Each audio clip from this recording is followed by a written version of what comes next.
चलनी के चालल दुल्हा सुप के फटकारल है। चलनी के चालल दुल्हा सुप के फटकारल है। दिया का के लागल बरदू अरे बाजा बाजल है। दिया का के लागल बरदू अरे बाजा बाजल है। दिया का के लागल बर आवा के पाकल दुल्हा झावा के झारल है। आवा के पाकल दुल्हा झावा के झारल है।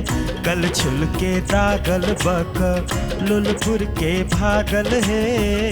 कल छुल के दागल बक लुलपुर के भागल है। कल छुल के दागल बक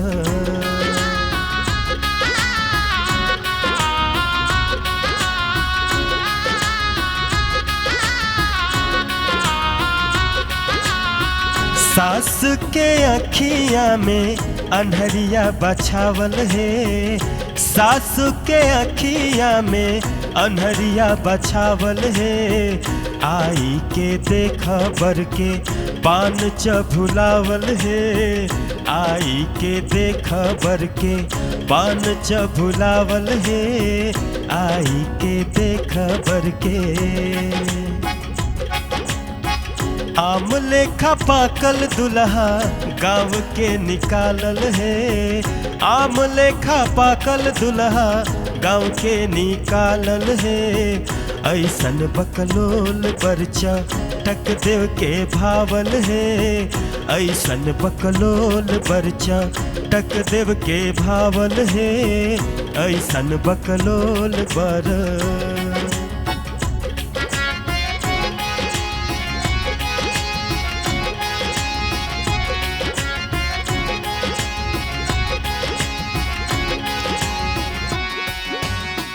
मौरी लगावल दुल्हा जामा पहिरावल है। मौरी लगावल दुल्हा जामा पहिरावल है।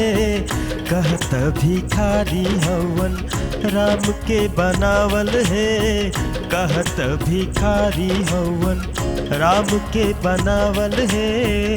कहत भिखारी हवन राम के बनावल है।